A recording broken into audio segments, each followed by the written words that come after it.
President and Vice Chancellor of Simon Fraser University. And I'm excited to invite you to FSU's Multilingual Week, a vibrant festival that celebrates the incredible diversity of culture and languages spoken within our community. Open to everyone in the SFU community, Multilingual Week honors the rich tapestry of traditions, histories, and philosophies that come with every language and challenges us to think beyond our own experiences. At SFU, we are committed to engaging in global challenges and creating a culture of inclusive excellence. And we recognize the important role that multilingualism plays in shaping the future. Multilingualism is about thinking in different ways, understanding the world through diverse perspectives, and collaborating across borders to solve challenges. Over the course of the week, we have a packed schedule of exciting events, keynotes, panel discussions, language workshops, cultural activities, film screenings, roundtable, and so much more. All events are free and open to everyone. Thank you to the many departments and programs and students and instructors who come together to create this new exciting program. Embrace diversity, break barriers, and build connections with SMU Multilingual. I hope to see you there.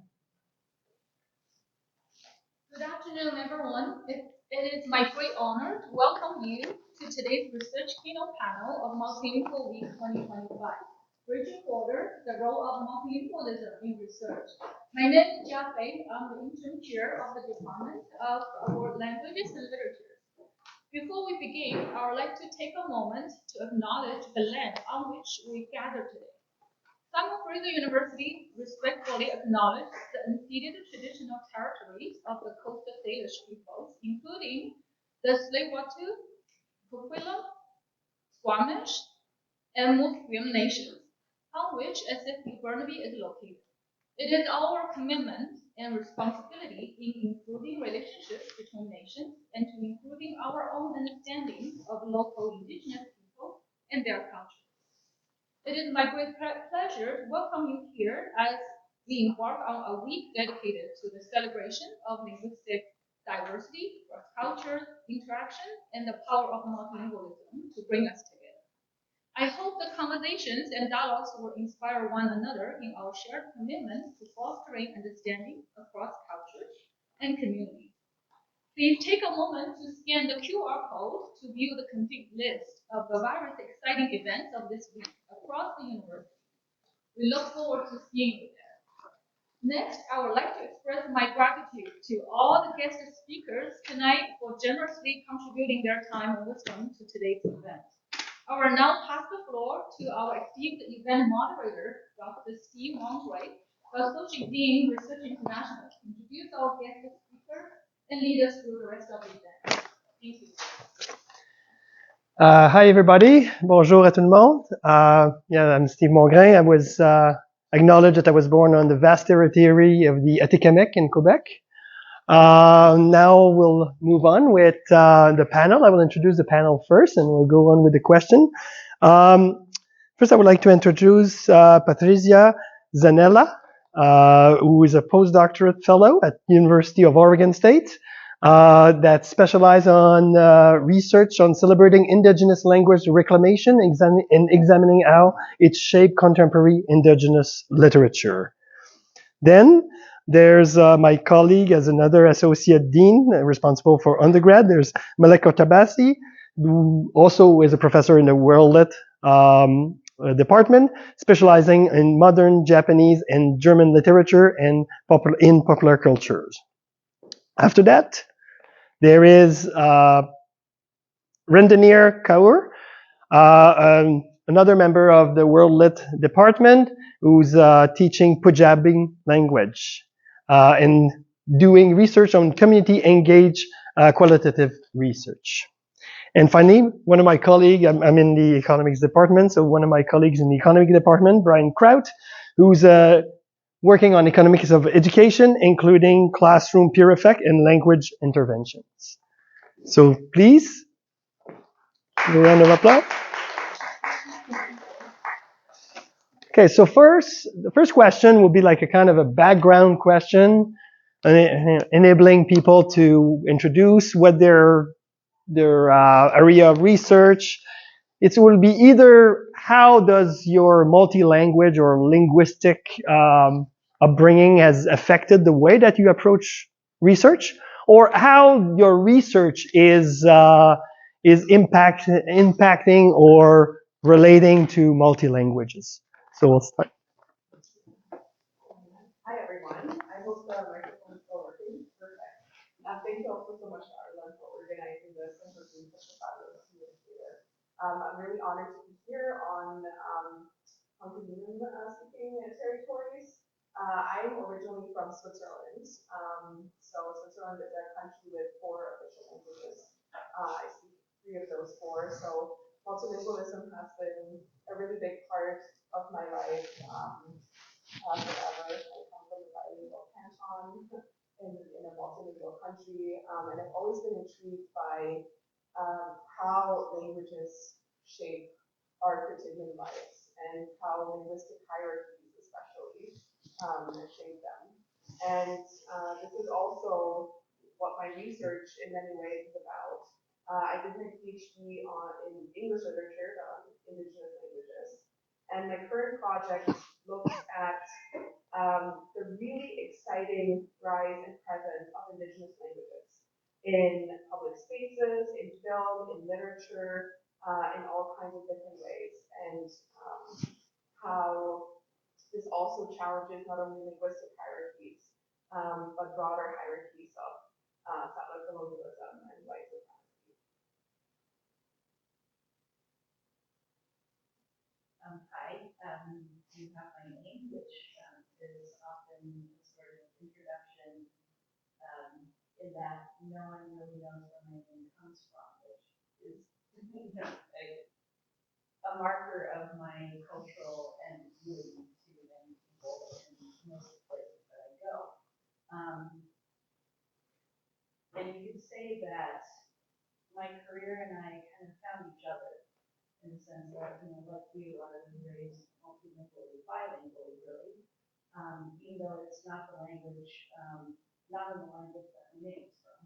So my mother is German and my father is Turkish. So if I go to Turkey, everybody knows my name and then is confused that I don't speak Turkish.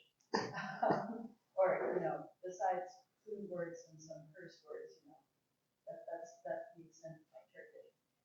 Later, when I was in high school and living in Australia, it's a long story. I don't have to go into it unless you want me to, but that was in the 80s. And that was when Japan was economically very, very powerful. Of course, as a 12-year-old into Hello Kitty and learning Suzuki piano math, that didn't mean anything to me. But when I entered high school, Japanese was understandably one of the options for learning a second language. So I thought, why not? I don't know anything about that. That's my usual response. But I don't know anything about that. Why don't I do that? I don't know. Maybe I'm strange that way. But when I then got to university, I was back in the States, which is where I was originally born, to my naturalized parents. I first inexplicably thought that I was going to major in economics. No offense, but realized that I wasn't really into math, and so then switched to. I found a department of comparative literature at UC Berkeley, which required fluency in at least 2 and preferably 3 languages. So I thought, oh, well, that's a good spot for me. And also, I was a complete bookworm from childhood. So that's kind of how that evolved. And ever since then, I've sort of worked my way into those languages because, of course, literature is written in every language that exists in the world, and you need to be able to read it in the original in order to actually study it. So I've just kept on that path, and it's been extremely rewarding for me. But it has been a very organic path, I guess. It's not something that I calculated or planned in advance. It's something that evolved over given my talents, my experience, and my interests. And I managed to make it work well.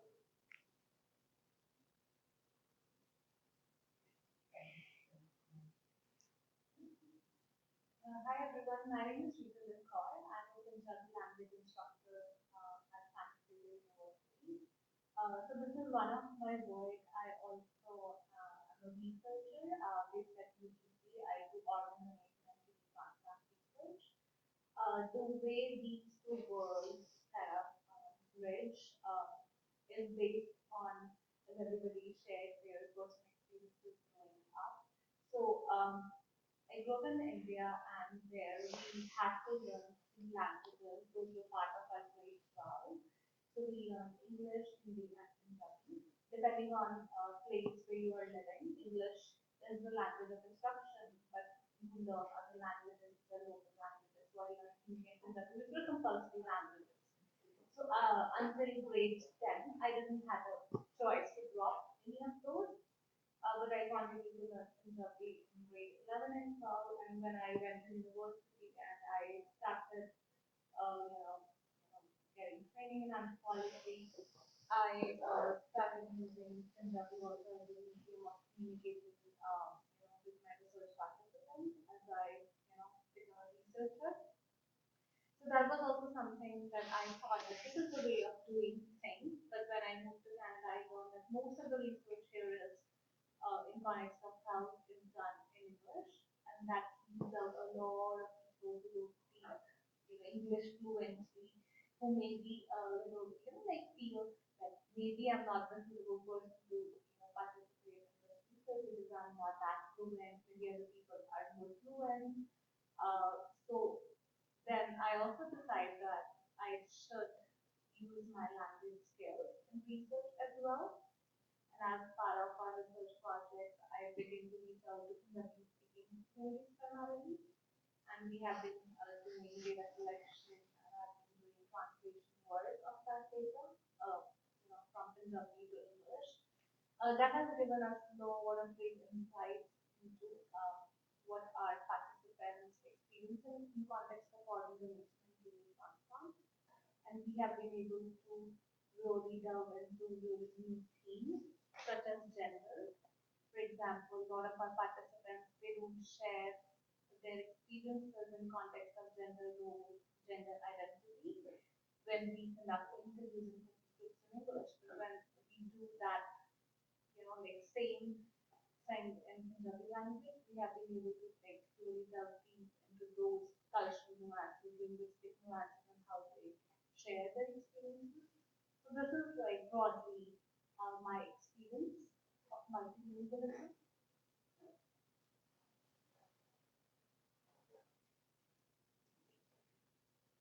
I was introduced, I'm Brian Karp. I'm an economics professor. I have to admit my answer to this is a little short, maybe disappointing. I'm a unilingual English speaker.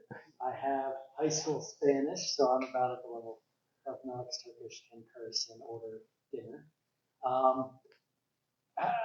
That said, languages have impacted my research because a lot of the work that I do is with data analysis about educational outcomes among British Columbia K-12 students.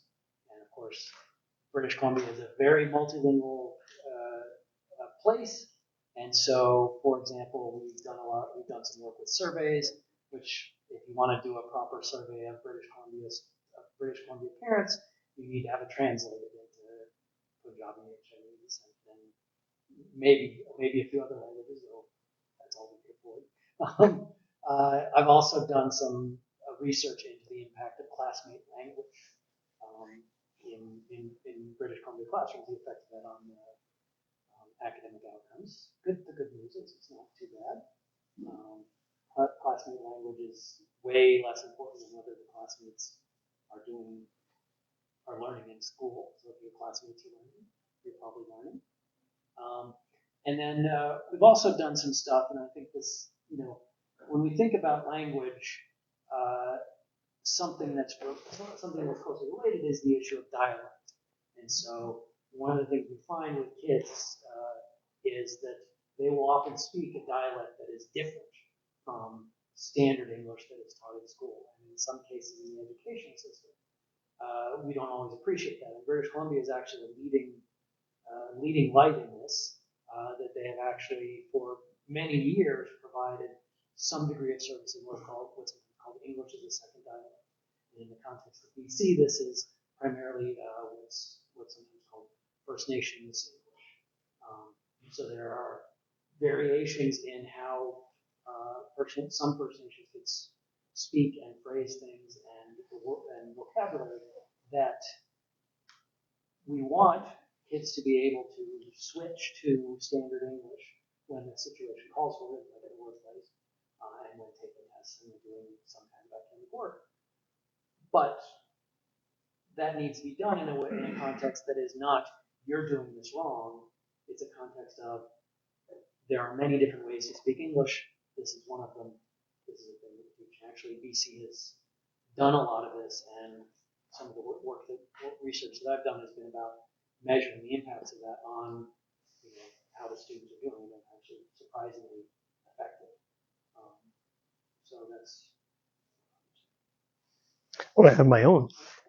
I will use the privilege of the moderator time to time to say a few words that was not scripted. So, Patricia, one interesting, you talked about the count. I'm also an economist. I work on taxation, and a lot of people attribute the way that the government or those cantons are very decentralized in Switzerland to be part of multi-language is part of it, and it's very useful for economists who study taxation because there's rich data about very decentralized provision of public goods and taxation across different cantons. So that's a related thing. Yeah, it's interesting because actually, so there's sort of three structures of Switzerland, communal, cantonal, and then federal. But a lot of the funding to ensure actually that there is a sort of balanced language representation does happen at the federal level. So really thinking about having a multilingual country does take financial investment, right? So if you think about Switzerland, German is the dominant language. Then there's the French-speaking part. We have the Italian-speaking part, and finally there is Romansh. And Romansh is only spoken by about 40,000 people. And every single Romansh speaker also speaks either German or Italian, or even more languages. So it takes a very deliberate and intentional effort and political will to say Romansh is important to us, and we will make sure that documents are translated into Romansh as well, right? Because the argument could be easily made that it is not necessary, since speakers will also understand it. So it really does take political will and financial investment and time, if we think about translation, to ensure that several languages are represented and to see the value in those languages. Romansh is also, it's really interesting to think about standardization, because I think there are 6 different dialects.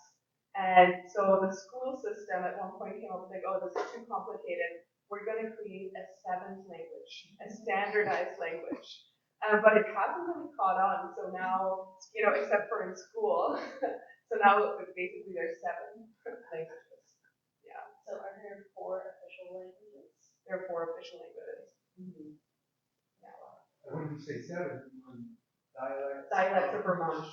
Of Romansh? Yeah, so like 6 dialects of Romansh, and then they created a 7th standardized variant. But because it was taught in school, obviously children kept speaking, their own dialects. I mean, the same thing very similarly with the different Swiss German, and then the standard German that is supposed to be taught, and that is taught and spoken in school. We'll move to a little bit more less formal way to answer question instead of going like one by one. Like I will propose a topic and then raise your hand and then we'll go like that. So now we'll talk about benefit about multi-languages. Could be either how your multi-language background help you conduct some of your research, or how the result of your research shows benefit of multilingualism.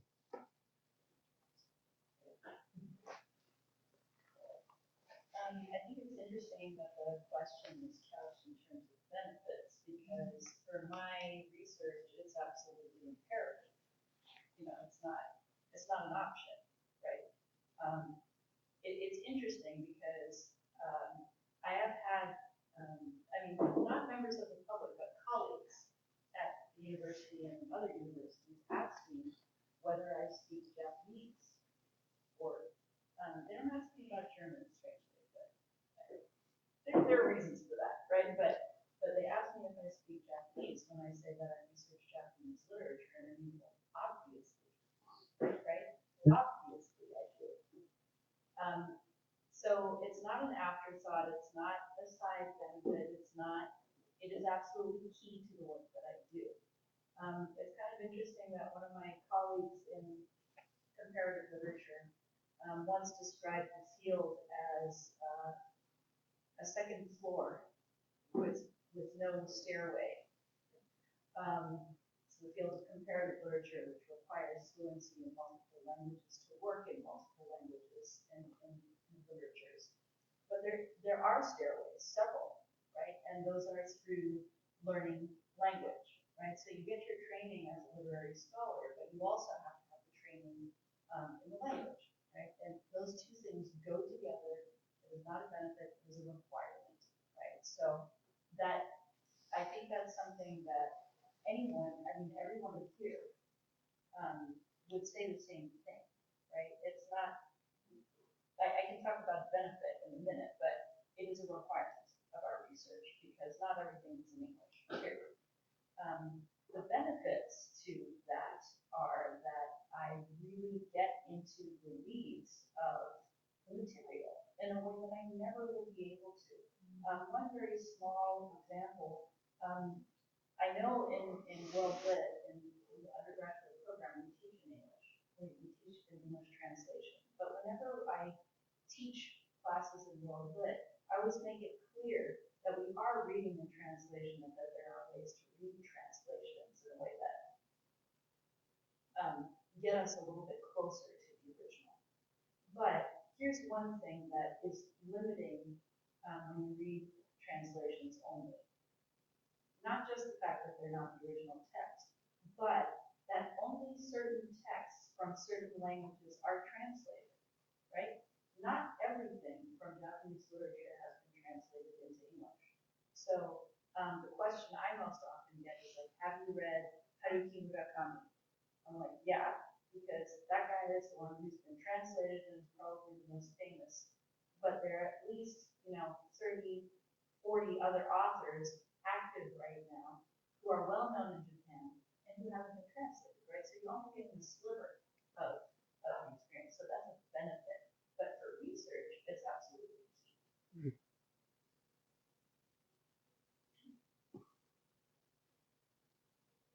In context of health research, I would say that although it is very beneficial, it's important to know different languages, to engage with communities, participants from different cultures. But health researchers can often get away, and they can do research in English language only, and they can cite that as a limitation. They can just say that, oh, one of the limitations of our study is we were not able to engage non-English speakers. They can get away with it. So I would say as a health researcher, one of the benefits of knowing multiple languages, for example, Punjabi is widely spoken language in British Columbia, and how I kind of see it as a benefit as someone who's fluent in Punjabi language is it is much more easier for me to engage with community participants, with patients who speak Punjabi language, and include them in research. Research. Otherwise, their voices would not be represented, and most of the voices that will be represented would be second generation, Punjabi individuals who live as well. So I think engagement, recruitment, inclusion of community members who are not fluent English speakers is one of the benefits of multilingualism. But I also feel that as a a multilingual researcher. It is hard to find multilingual researchers to hire people who are really fluent because a lot of people can say I'm a fluent speaker, but they may not be, right? That is in hiring process. That is one of the challenging things. And who will make sure that they're really fluent? A lot of times we see people saying that I can translate, but who will ensure that they can really translate and do it well? So those are some of the challenges that have people, the researchers often face. But I do see benefits of hiring individuals who are multilingual. One of the limitations, one of the challenging things I would see here as a multilingual researcher is you often become a kind of bridge between your community and the research team. And sometimes you struggle, oh, what is my real role? Because community expects something out of you. You're like, okay, what's happening with research, what is happening with that? A lot of questions asked and a lot of responsibility there. And your research team have limited resources. So that's the kind of role that you struggle with sometimes as a multilingual researcher, but there are definitely a lot of benefits.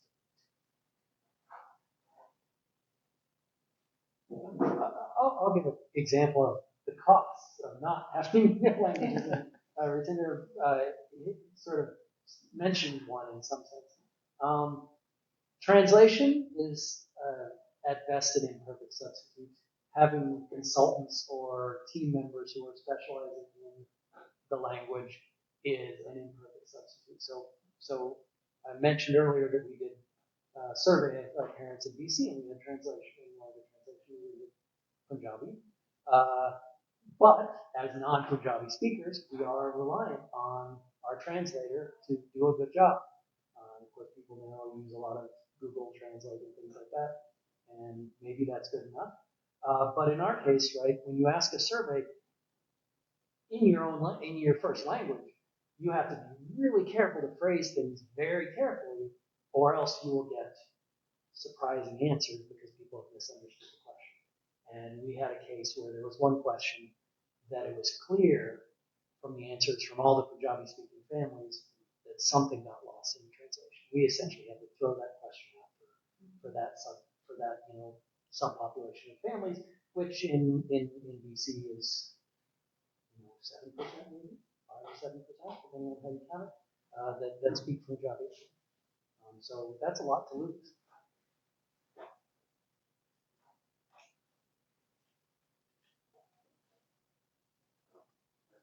Also, I like what Ratinder said. You said it very kindly, but that medical researchers can get away with saying they can only do it so much. I'm here to say that they really shouldn't get away with it. And then one of the things that's really striking with doing some research on Indigenous language reclamation as well is that for a long time, and things are starting to change now, but for a long time, linguists were paid thousands of dollars, right, to go into community and sort of archive and preserve Indigenous languages, whereas elders and knowledge holders are paid pennies. So that's like a really big responsibility, I think, in academia to make sure that elders are acknowledged for their work. And there's still communities now who are looking actually for the archival materials of their language, and they're not sure what they are. And so there are in university archives, but they have not been made available to community. So again, it is also a question of compensation and who gets that compensation and who gets that credit. And increasingly a question of data sovereignty as well, so that going forward, communities do have control of their language material, and some communities will want their languages to be very broadly shared, and others also there's different types of material that maybe it's only appropriate for the community to have access to it. Good. So this this speaks also to about the diversity and inclusion when conducting research in a multi-language setting. So would you be able to elaborate a little bit more on some of the challenges that are there that I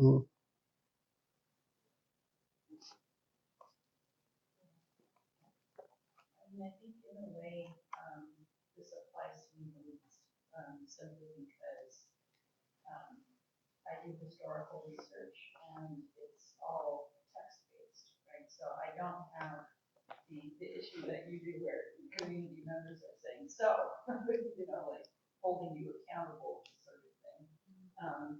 And, or the, where, language and community are so close and bound together. I will say that it is odd, for me, some, I've gotten used to it. When I go to Japan, as a quote unquote outsider, and I am viewed that way,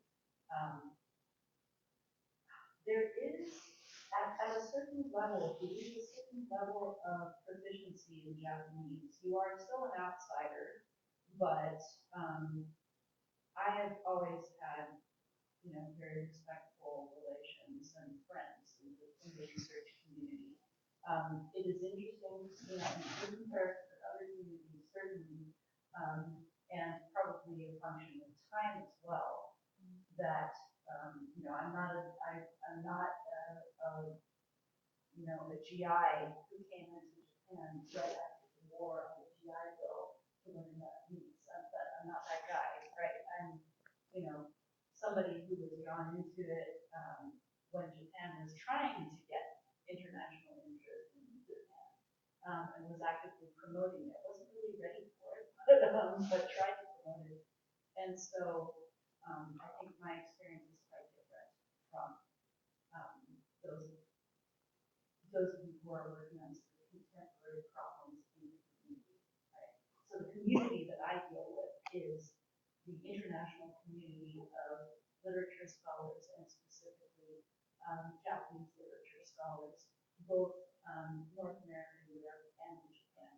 So it's an interesting group. I will say that one thing that I do think needs to change in terms of inclusion in my field is that most scholars in my field in Japan do not speak other languages themselves. So they speak Japanese really well, obviously, right? But they are not necessarily conversant with the work that's going on elsewhere. And I mean, why should they be? Well, actually, because a lot of really good work is being done elsewhere. The field is at that point where it has developed a lot of really good stuff. But it is interesting that there is an imbalance or there is sort of not enough communication, I would say, between or knowledge among Japanese scholars of what folks in Japanology in the Anglophone world are working on. So it's a very strange kind of place to be, but very different, I think, from the ones that you find yourself in.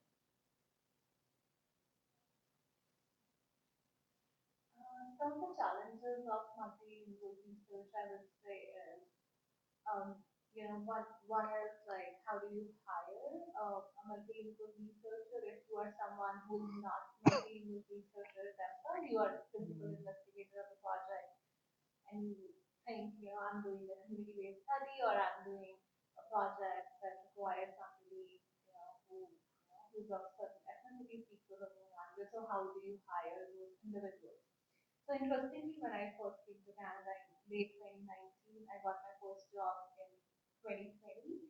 So I got my job through a community organization because as an immigrant, I was told, okay, community organizations, they have different programs for immigrants, and give them your resume and they may help you to get a job. And luckily, they had a partnership with KB Research Program.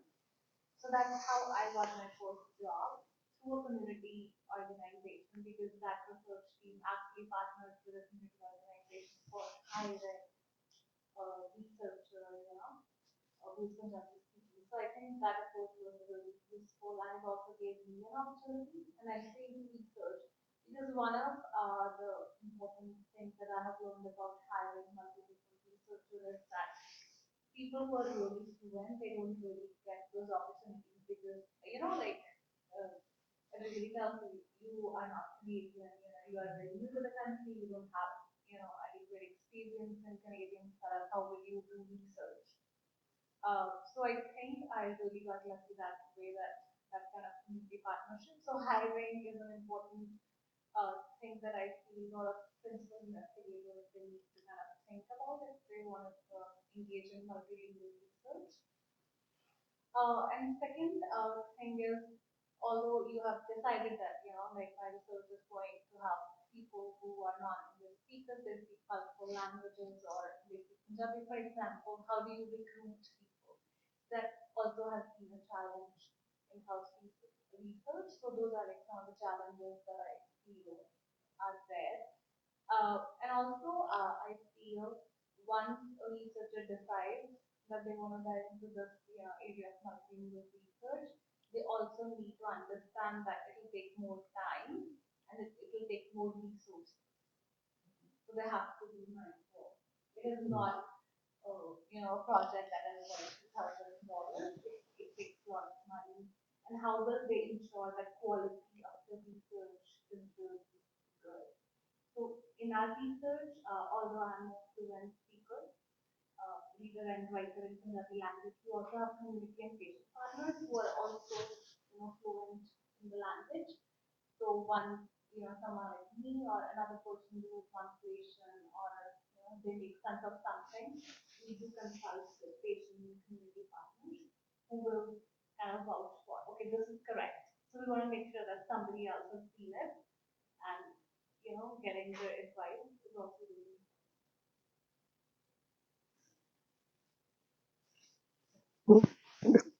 The next question, something that is showing up probably on every panel these days, AI. So how AI affect research in the multi-language world, advantages, issues, problem, things to be scared about?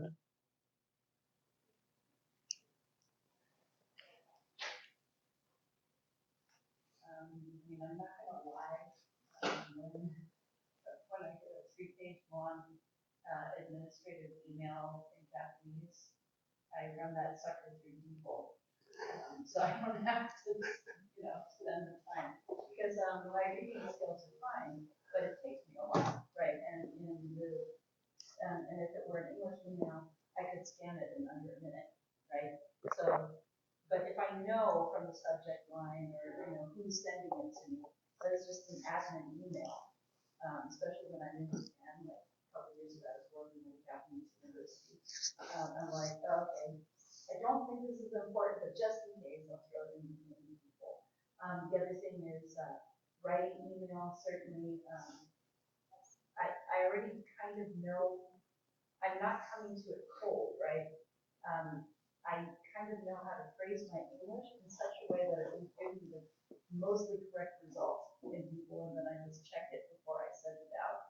I don't ever rely on it just straight up to write anything. But sometimes it does, but I don't think I certainly never use it for literary sources because it's not going to give me what I need. And I would never rely on it for my own translations ever. But I will say that it came in handy once. So it does have its uses, but you really have to use it critically. I was trying to get the preface of the 1906 novel in Japanese and could not get the original because again, not everything is online, right? So people assume that I can access all of these old texts online, but I can't. So I was like, where am I going to find this thing? So I scoured the library, and I found that someone was quoting it in a Chinese book on the subject. I'm like, oh, great. I haven't polished up my Mandarin, so like, whatever, what am I going to do here? So I found the citation, and I found the quotation because I can translate enough that I can, you can recognize from orthography when somebody is quoting something, right? So even Chinese, I mean, I can read some of the characters, but, I'm like, oh, there's the quote. There it is. There's the citation.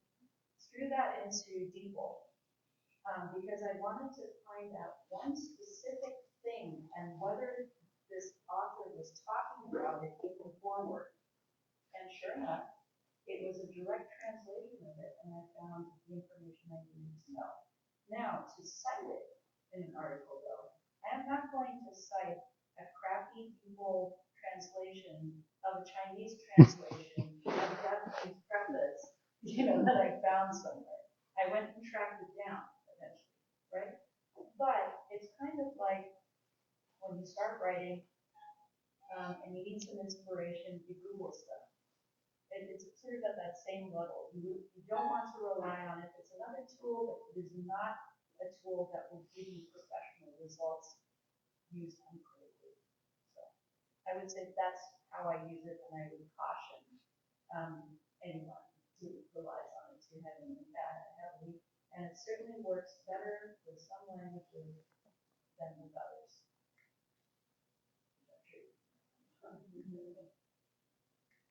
Yeah, I mean, it is really remarkable in sort of the dominant languages how far this technology has come. Like when I did high school in French, but my mother tongue is German, and my classmates would send me their German texts all the time to correct them, and they had run it through the software, and it was absolutely unintelligible.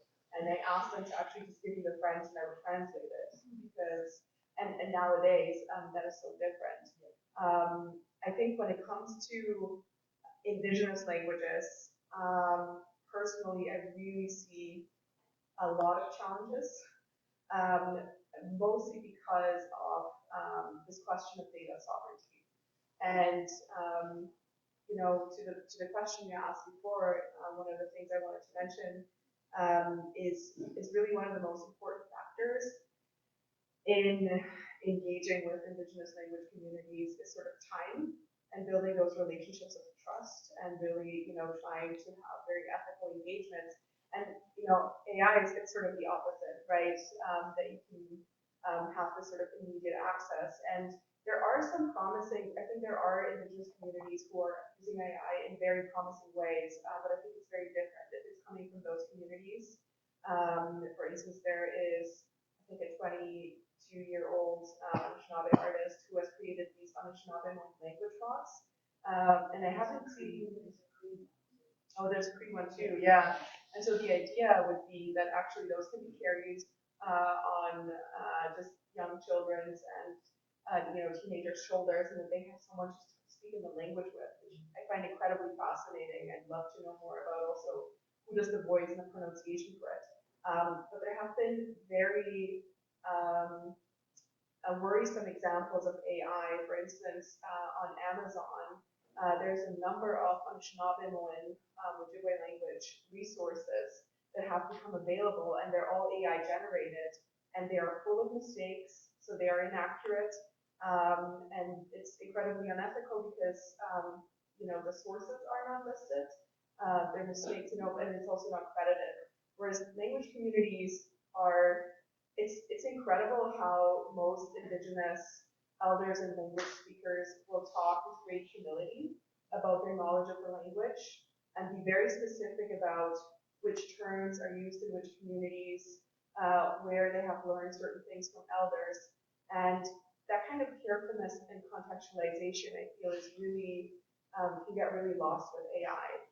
And mostly also if it's, for the benefit of, like selling these language resources that are faulty and actually selling them back to community members, right, who are really eager to learn their language and who are trying anything and they will use any resources. I mean, they don't have the knowledge that these resources are inappropriate. And so it can be very exploitative.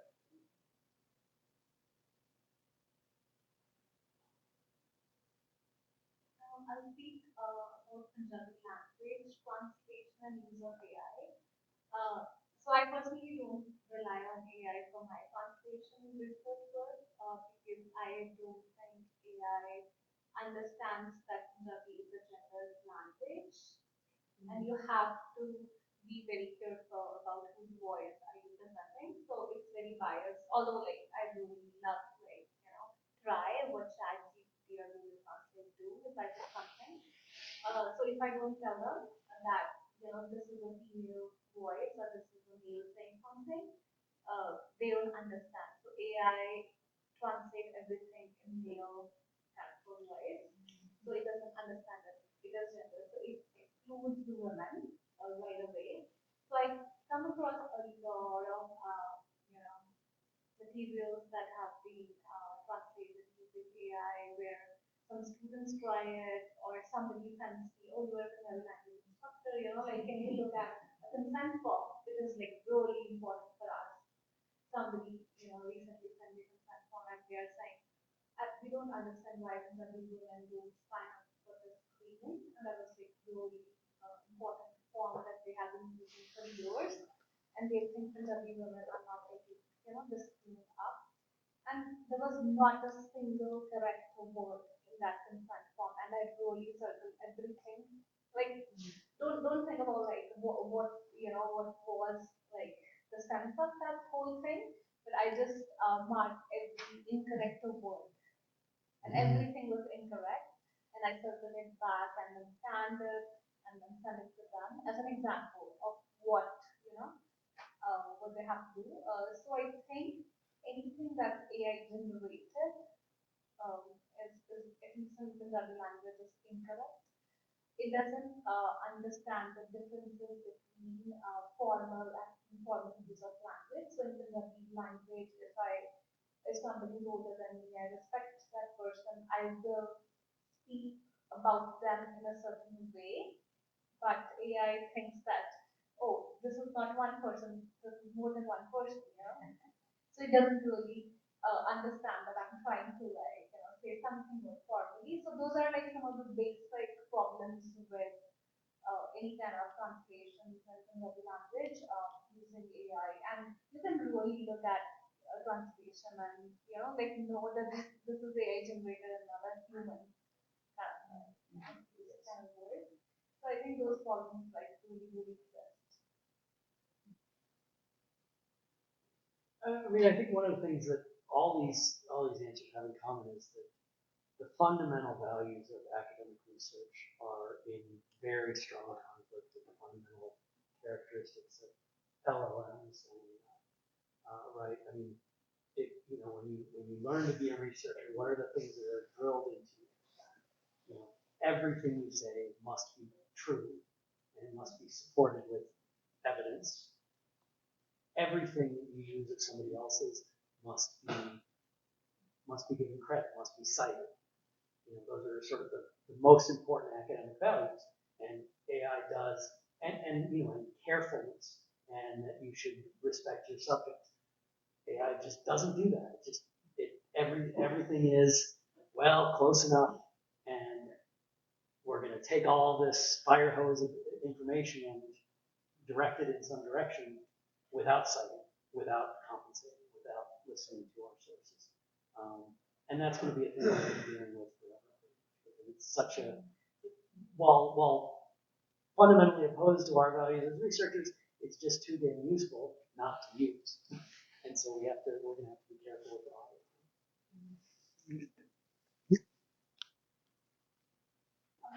I'll just quickly add to this. So I really recommend in my research team, and if somebody else is doing translation, that translators should be given credit. Their name should be put on document that they translated, so that they are more aware.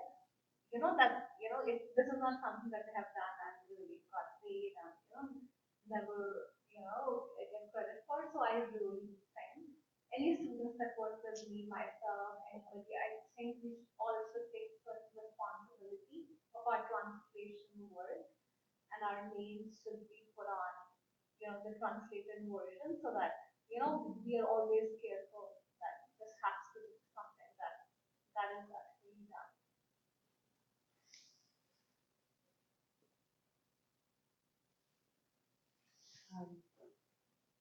really interesting thinking about the invisible work of translation.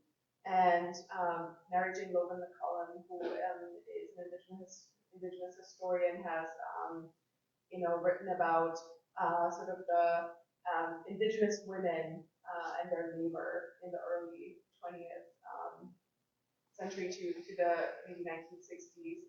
And part of that invisible labor, especially for nurses, was actually that they were also translators all the time. And that was work that was not compensated or acknowledged in any way. So I do think that that's a really a really important practice to adopt. And then, actually, one other thing with AI that I forgot to mention is, of course, the tremendous amount of water and natural resources that it uses. And so much about why indigenous languages are so tremendously important is because they are so interconnected with people and with land, right? And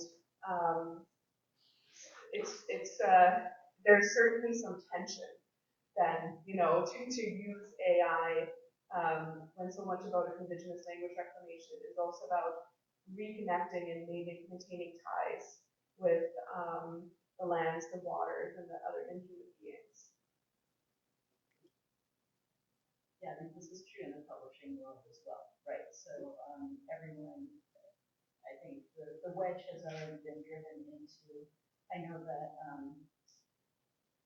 vendors like platforms like Crunchyroll, where most people get access to their favorite anime, their Japanese animation, and various other Japanese companies, they're moving to, all that stuff that you watch is subtitled by human beings, right? And now they're moving to AI translation, which is going to be crap.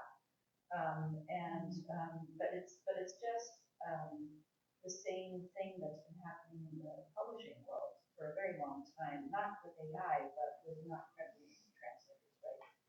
And in many countries, there isn't even, the translator doesn't get any kind of copyright, okay? So you sort of sacrifice that to the publisher, and you're just, a word hired hand, and so you don't get any credit. And so there have been campaigns on social media, hashtag name translator, right? And literary translation as well. So it is a problem, and artists, not just visual artists, but translators and writers, of course, are very worried about AI, LLMs sort of taking over this linguistic work that they're not really qualified to do or connected to bodies, connected to a voice that they're not connected to anything.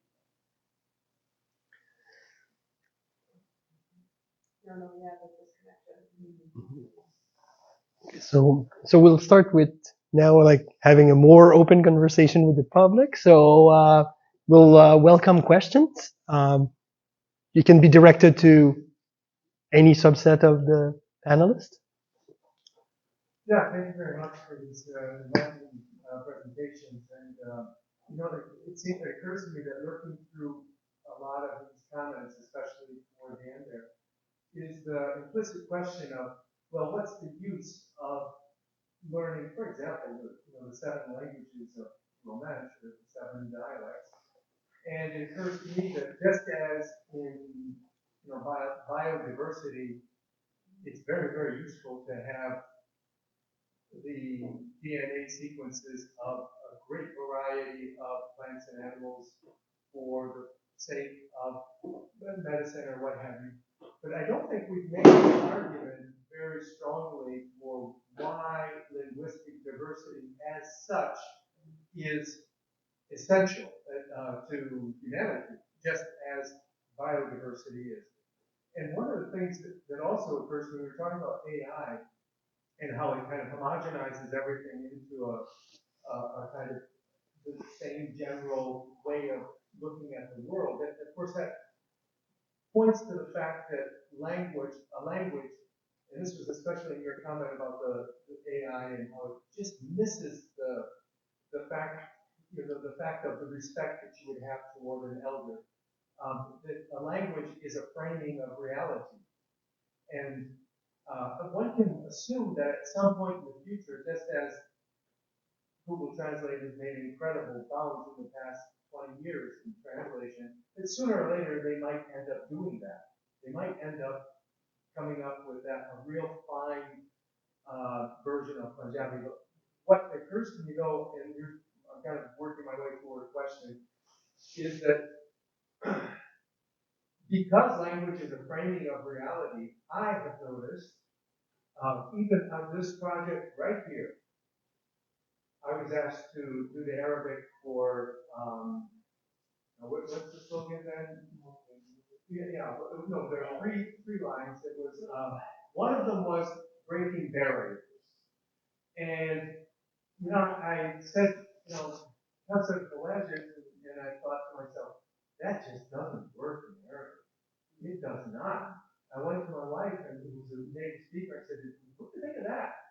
And she laughed, but because the whole idea of those three lines that we had, it just it grated on my ear, even a non-native ear, because of breaking barriers in the Arabic framing of the term is, I'm thinking of police, I'm thinking of violence, I'm thinking of all these things that are really, really negative that happen when you break barriers.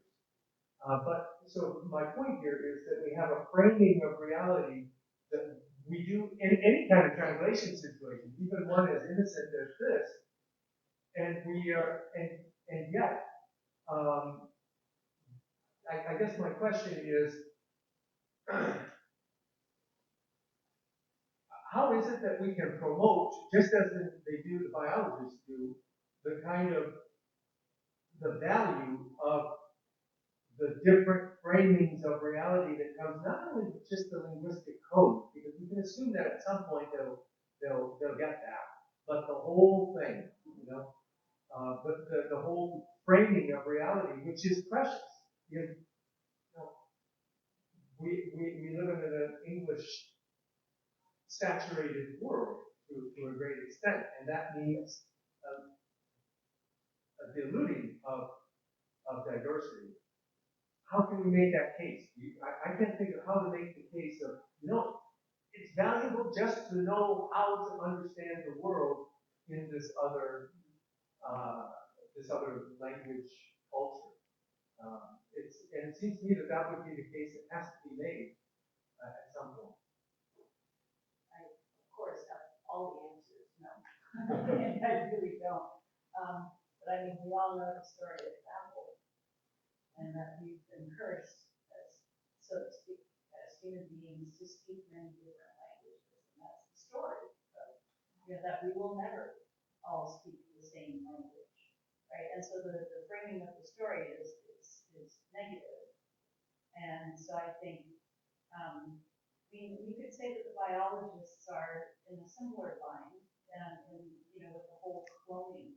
I mean, that's the loss of individuality, right? So the whole cloning, the genetics, and all that kind of stuff. So I don't think it's unique to us. I think those of us who advocate for language diversity, but I do think that there is a very strong bias, certainly in Anglophone culture, against multilingualism, right? So it's a monolingual culture.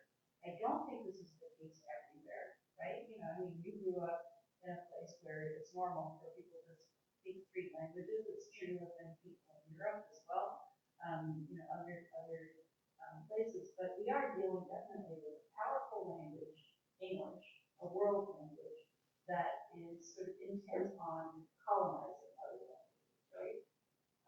Now, why does it matter? Why does it matter? I mean, I think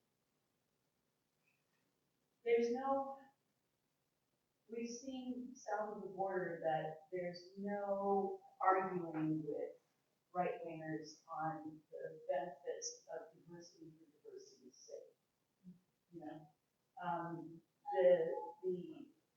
Their answer to it is either assimilation or erasure, right? That's how they see the problem, and they see it as a problem. But I think that it will be left to those who do work like we do to say that it maybe be less polite. You are so incredibly polite about the suggestions that you make, but when you think about sending out a consent form to people whose help you are requiring that is completely incorrect, is an arrogance and a rudeness, first of all, and also ignores. Is an insult to precisely the group of people that we claim to want to know more about. So I think it is up to us to not be apologetic about the different views of humanity that languages offer, but to say that you can try to assimilate everything under one monolithic kind of view, but that's not how humans are. Right? And anyone who claims that that's how we are is an authoritarian. Right? So I think it's, I got a little political there, but I think those are the facts. May I make a quick follow-up on the, I hate to say it, and I know I'm going to offend everybody, but that's okay. But I think the left is actually every bit as authoritarian in terms of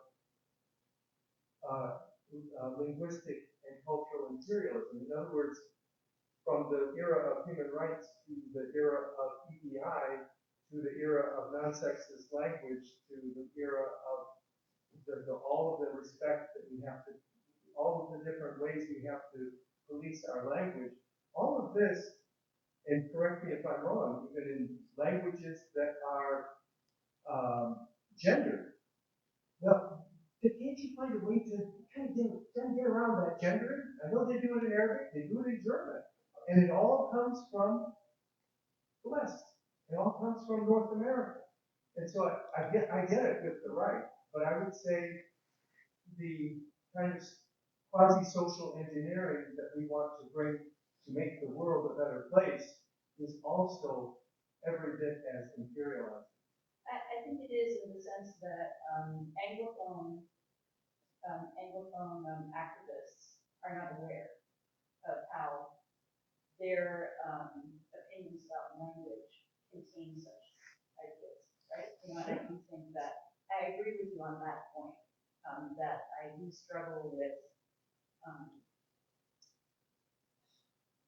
the way in which discourse is limited and ideas are limited because of the adherence to certain terms that don't count for the real diversity of experience. So I do agree with that.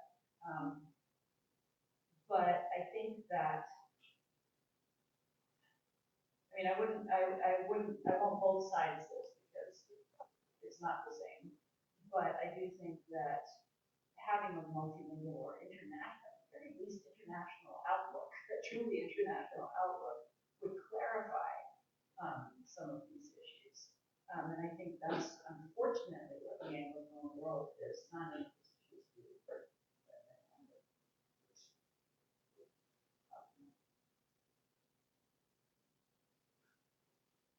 I would say, right, left to their own devices, free people will gradually evolve separate dialects and separate languages over time. And that is just the nature of humans. And so linguistic diversity is here to stay, and there's no reason. There is honestly a benefit to having a language front. People who do not speak the same, otherwise speak the same language at home, can communicate. And so, English in a lot of places serves that role. That is consistent with people maintaining their local languages or their national languages.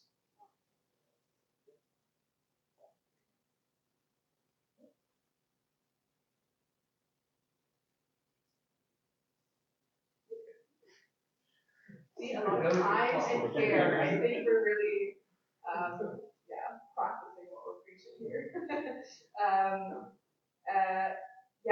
It's really interesting about how to advocate for linguistic diversity, because I think there are a lot of very problematic ways to do it, and sort of self-serving ways to do it, and it's really, I recently read a book by Chickasaw scholar Jenny Davis, who's also an amazing poet, and who made that, because there is this connection between linguistic diversity and biodiversity. And she pointed out, though, that this is an argument that's mostly made by academics, and that very rarely appears in community. I guess also because it's just so evident that obviously language is tied to place, right? There is also the question of like a scholar Sarah Dowling has talked about settler or multicultural monolingualism.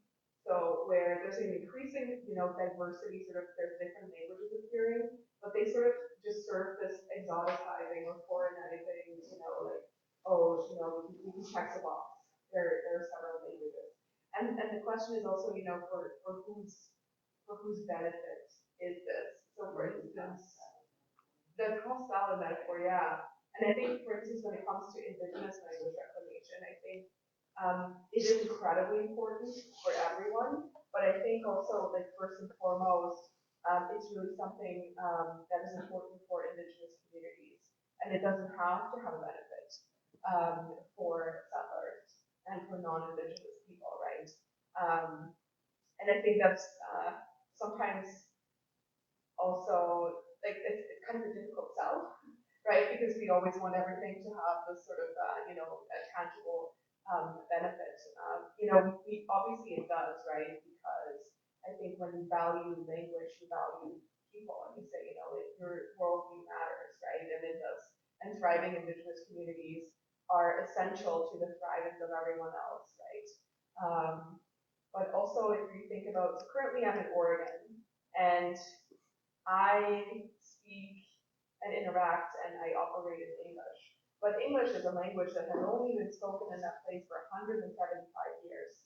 Whereas indigenous languages in that place have been spoken there for millennia. And it's really, you think about that, it's how can we know this place, right? With a language that's only been there for such a little time. To me, I guess the importance of indigenous languages and all languages and linguistic diversity is almost so self-evident. But it's true that we have to think of ways of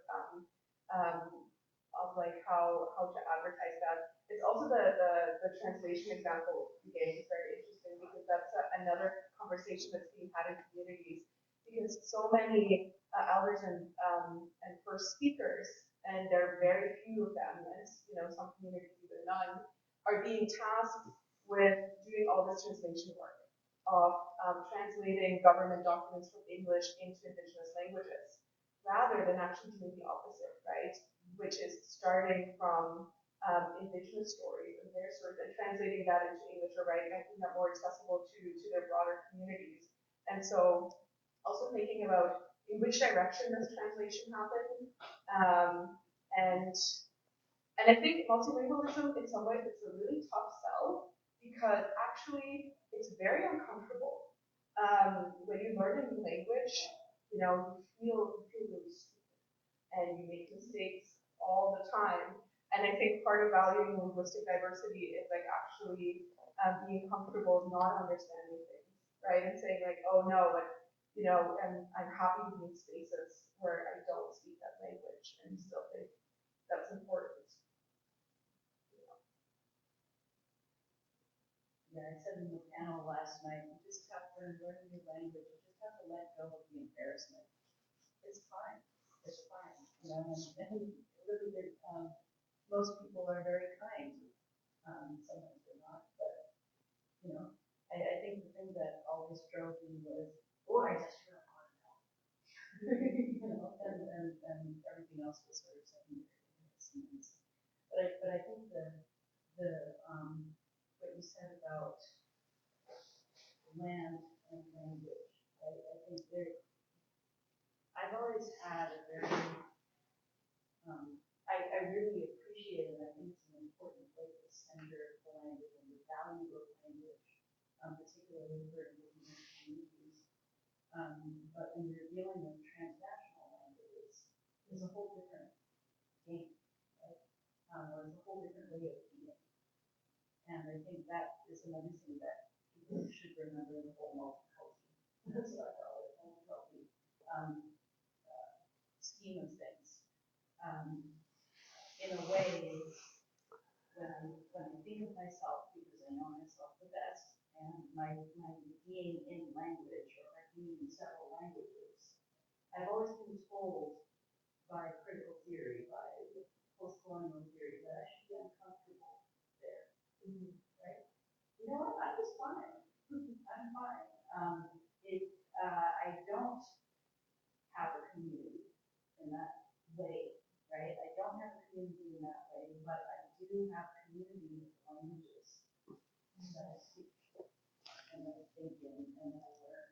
And I think that's not a bad way to live either. Right? I think there's more than one way to look at it, I guess. And I think it's important in a nation or region that finds itself in terms of diversity or wants to, or multilingualism, that there are many ways of being in language, and they are not all distinct from each other. I can be there and speak in the languages. You can be there and the same. Right? They're not pieces of me. All of me is there. Right? So I think that's another way that's really important to understand about the diversity of language. It's not, we're not just dealing with disparate groups of people who use their own language.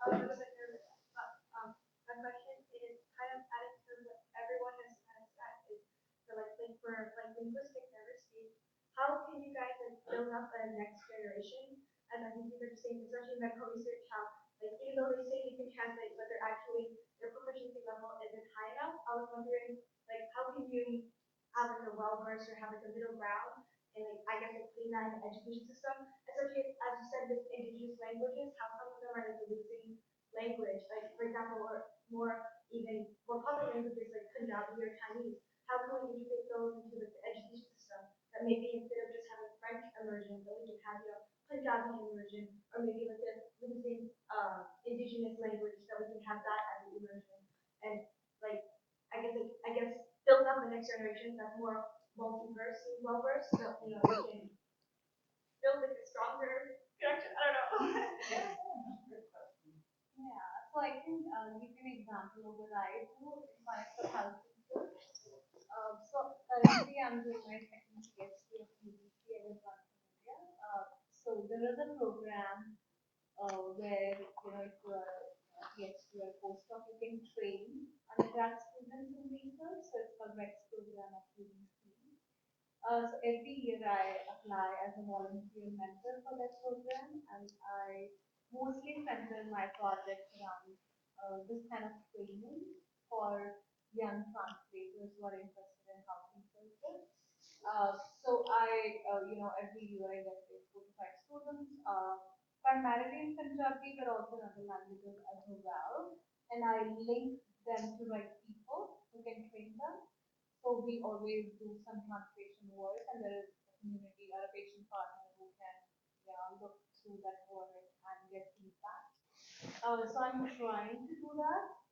In Punjabi, a lot of students, as I mentioned, say that they are perfect, but then we always have a mechanism for feedback and learning. So I think those are some of the ways that I have been using, and I'm also engaging with schools and different universities that use students like my in different health projects. So just creating those kind of opportunities for them so that we can have those kind of conversations and get feedback, get comfortable, as everybody is saying. We can all make mistakes in conversation and speaking, and then we can get feedback, we can learn. So having those kind of opportunities is great. I'm very passionate about heritage language education because I think that is something that has been ignored for a very long time, certainly by post-secondary institutions. So we tend to treat language learners as so-called L2 learners, so additional language learners, when I would bet almost everybody in here has a heritage language other than English, right? So there are mechanisms for training, for polishing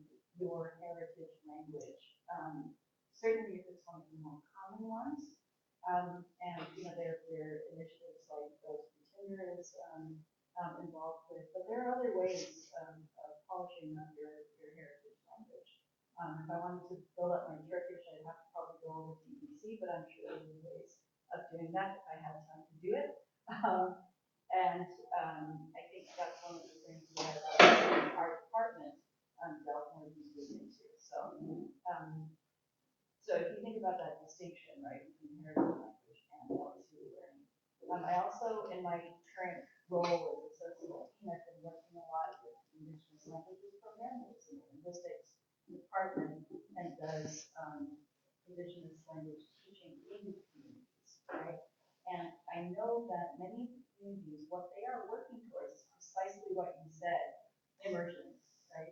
And our Indigenous language commissioner, Dr. Ron Hayes, that's what he is lobbying the government for, to give the communities that are working to take back education for their own children.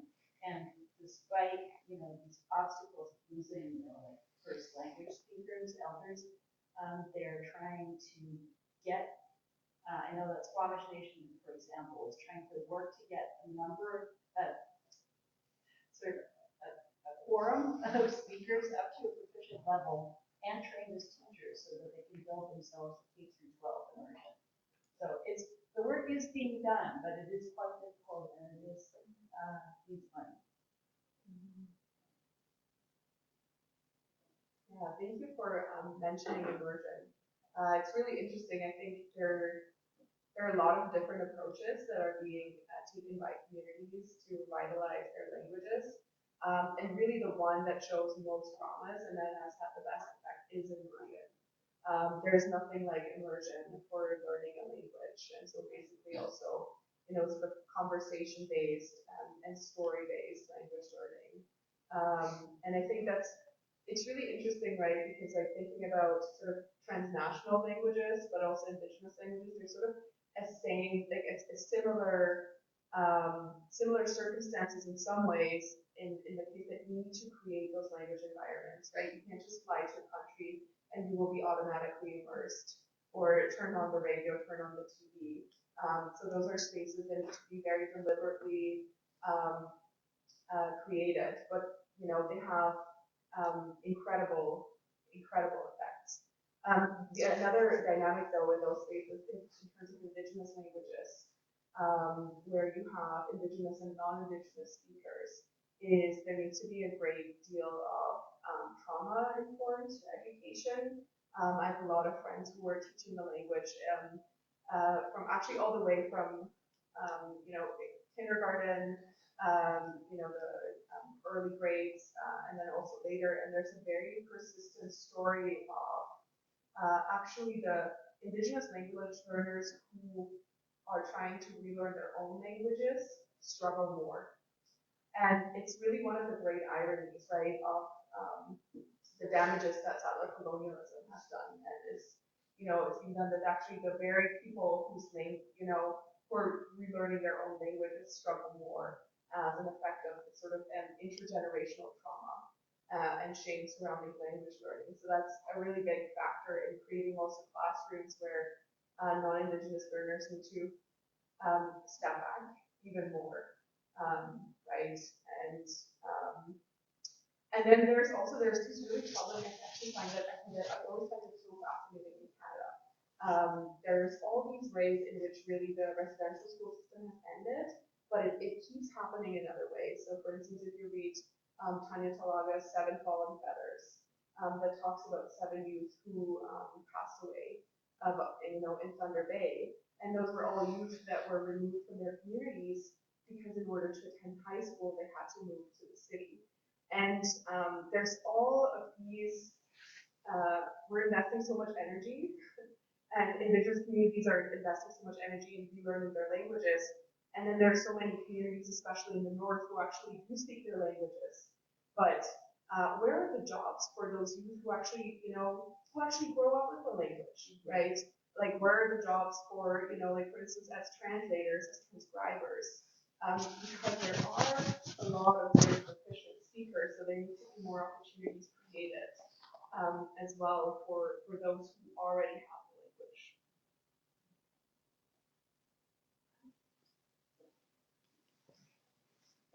Thank you very much. I actually have a specific Since you've done research on K-12 education, I was wondering if I can ask a question about outcome. Standardized testing, there's two of them, and then there's the IQ test that users are taking on.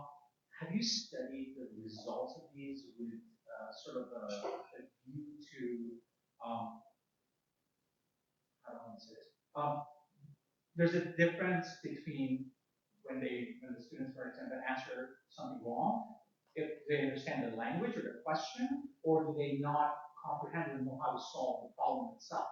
So if a newly immigrant comes here, like in third grade or fourth grade or something, they've only been here a few years and they take the standardized test, they may not understand those questions.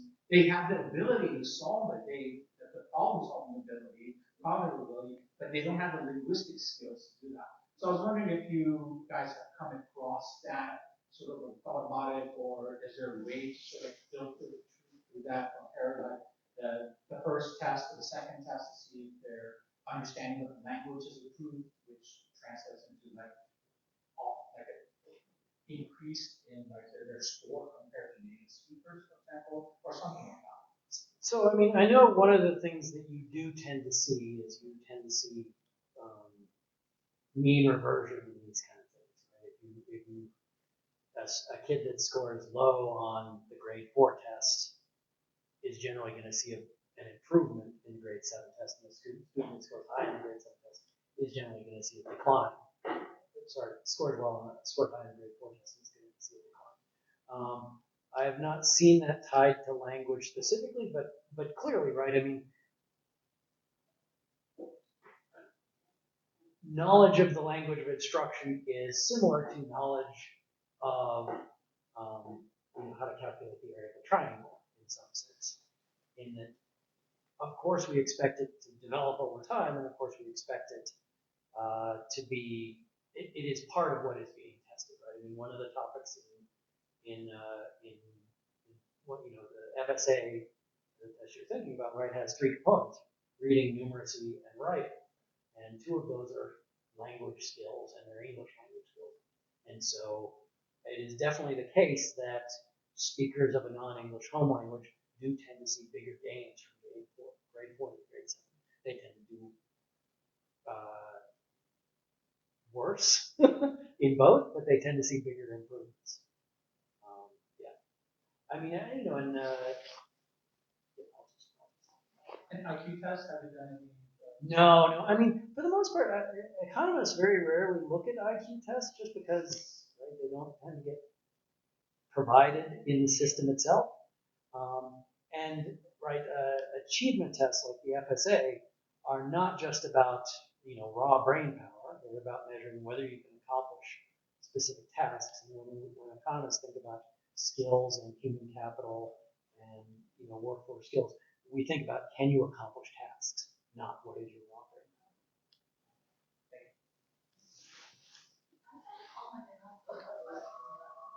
There's really very fascinating, and one of the examples that can use a lot of translation actually good waking up call, because when we actually developed the culture, we actually developed a version first, and then we have it all translated into 12 different languages. So we're actually at that time thinking about I really want to be able to see the 12 different versions. Now it's really when we talk about linguistic empiricism, or we talk about linguistic quality, now we realize this.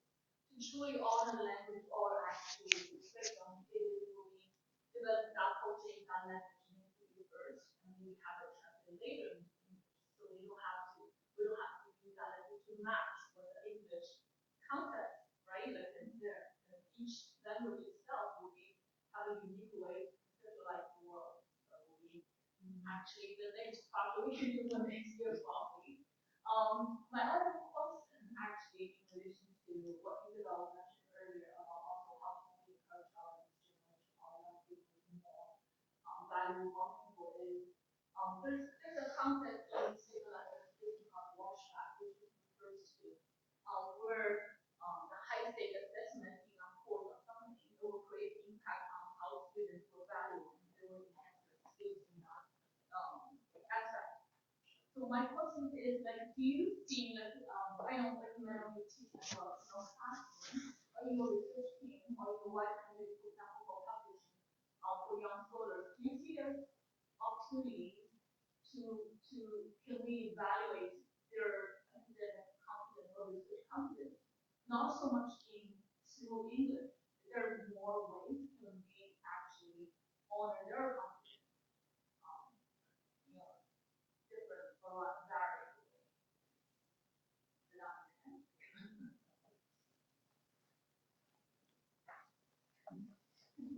I mean, math is a heck of a lot easier to do. Yeah, it's true, it's true. Well, I mean, I developed a course precisely around this idea, which is the 105, book at 105, where you don't need to be multilingual to take the class, and you don't need to be proficient in all of your languages to take the class, but you have to be open to the idea of having a language repertoire, whatever your level is, you know, even if it is just cursing and ordering food, right? Whatever it is, right? Because one of the things that we do, in that class, I've co-taught it the last 2 times I've taught it, is to immerse students in the practice of translation, whether they're ready or not, right? It's really, really, really fun. And, you know, we don't, because translation, as we've been talking about, you know, in a professional setting or in a scholarly setting, it's got to be good. It's got to be accurate, right? And therefore, it's treated as the territory of the experienced, and you can always talk about mastery, right? But how do you get beginning students to understand what it is and how hard it is and how beautiful it is and how challenging it is and how worthwhile and useful it is? We do a number of exercises in that class where it's not exactly evaluation based. It's more like it's activity based, right? But the emphasis is on really throwing yourself into that translation idea and trying it yourself, even when you don't have or feel you don't have all the tools. And so what they do for their final project is they do a very short translation, a literary translation, in fact. And I've gotten some of the most phenomenal products in that class. And even if none of them are quote unquote publishable in a research journal, the reactions that I've had from students about what they learned and understood and felt when they took that course is, I think, exactly what they're looking for. Because they came out, so many students were like, nobody's treated my language, my other language, my heritage language with such respect. You know, I never got to use it anywhere else, period, right? And those who were monoglots, you know, said, wow, this is really, really cool. I want to learn more about this. Maybe I'll learn a language, right? So I think there are ways of doing it. It's not easy, but I think it is an emerging approach. If you actually have people do it, they have a much greater respect for it.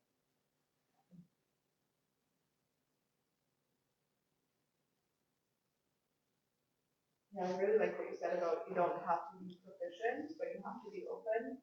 Because I think proficiency is another kind of measure sometimes that can be like really, you know, sort of stifling and shaming.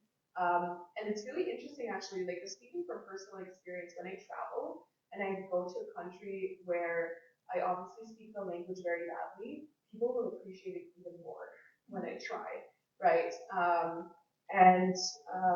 One of the most amazing classes I ever had at the University of Fribourg in Switzerland in history was a joint class, and it was sort of an experiment. It was co-taught by a French-speaking and a German-speaking teacher, and the classroom was that basically we had reading in both languages, but you could speak exclusively in French or exclusively in German, but it was to create like more of this dialogue, right, across languages. And it was really interesting because it allowed for those different levels of proficiency to be present in the same space. And it was incredibly enriching. And it's just more interesting, right? Because if you speak more languages, you also have then more resources to choose from and what you want to read. And then also doing that comparative work of, oh, so what's the focus in the French speaking article? What's the focus in the German speaking article? And how does that speak to like cultural differences as well?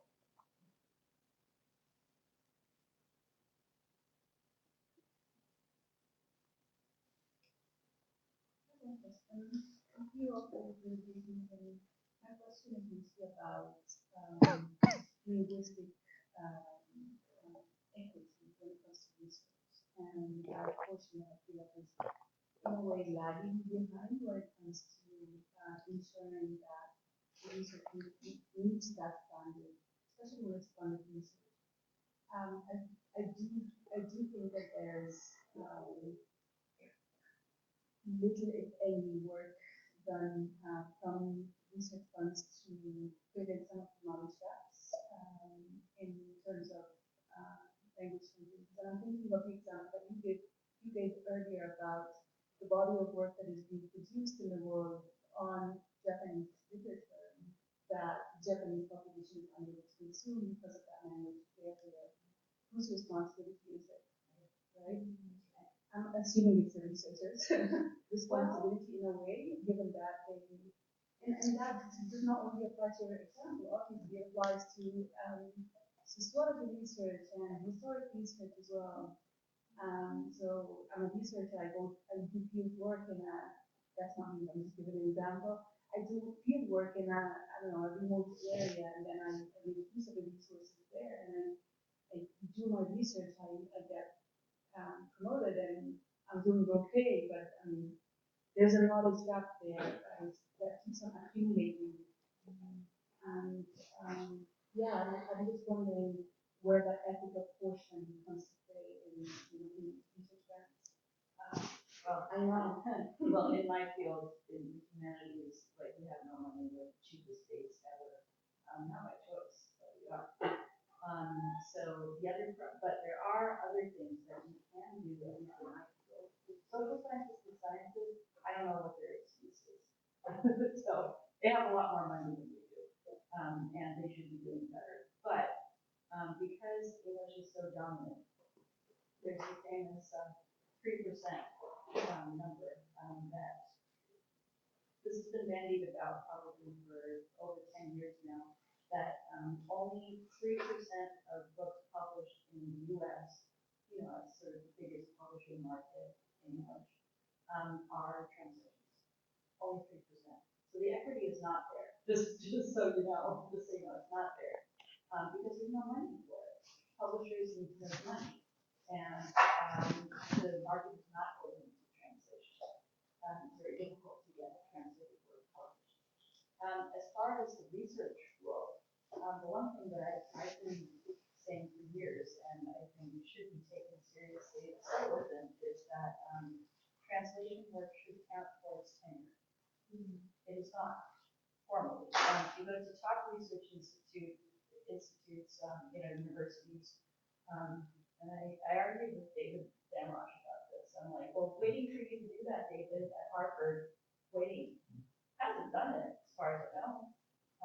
That's not real research, that's a service that you do as a researcher. So would I like to translate things from Japanese? You bet I would. And that's the direction I should be translating things in, not the other way, right? Because I'm a native English speaker, whatever that means, but I'm much more comfortable translating J to E than E today. Same with German. My German is near native, but I do German to English, not English to German.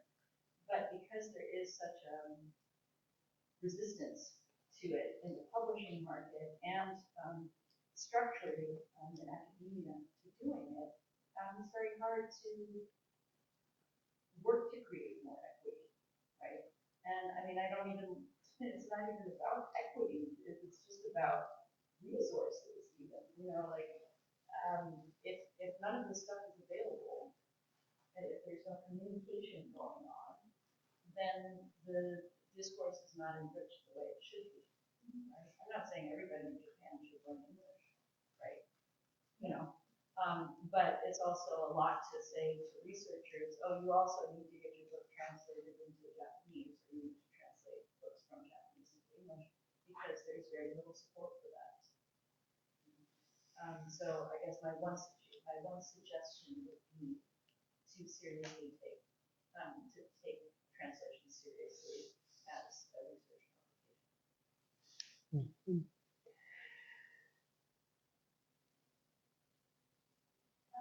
I just wanted to add, like, in context of health research, so in order to achieve health activity, they're also expected to include non-English speakers, people representing different communities. If I'm doing a research project in British Columbia, at least, whatever percentage of that community is in British Columbia, that number increases.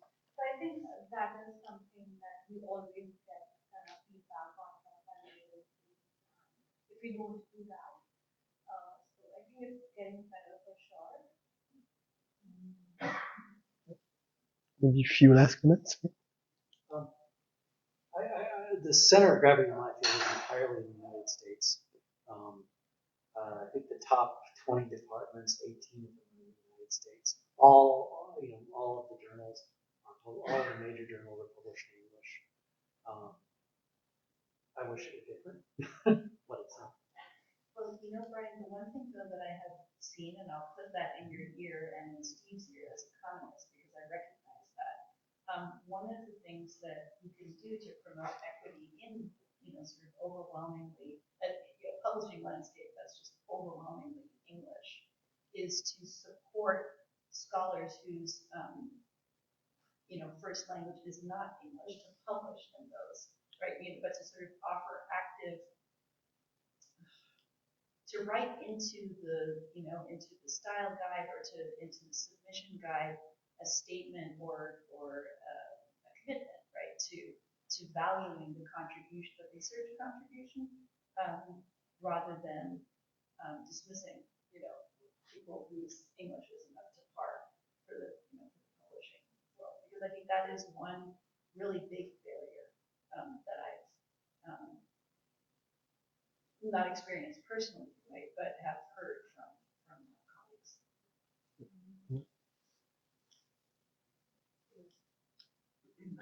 Thinking about it's really interesting because I think there are a lot of limitations to academia, but I think there's actually, and there's certainly this widening gap between research and community. I think is really concerning, like across the board, in all disciplines. But there are like very tangible ways as well that that we can advocate for structural changes and that we do have like power.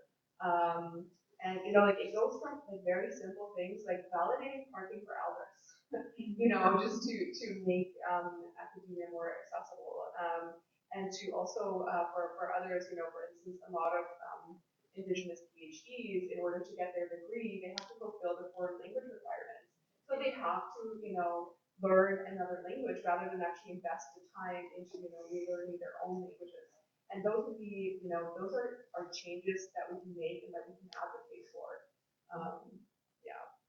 And just one last word, because I would be thinking about advocating for linguistic diversity. I do think, in Canada it does really, it's really important to always advocate for the language rights of Indigenous peoples, and there are actually legal mechanisms to do that, right? In terms of advocating for Indigenous languages as a treaty right, or also within the framework of the United Nations declarations for the rights of Indigenous peoples. Yeah. It's not a very Now we should thank the panel and have some discussion and the reception.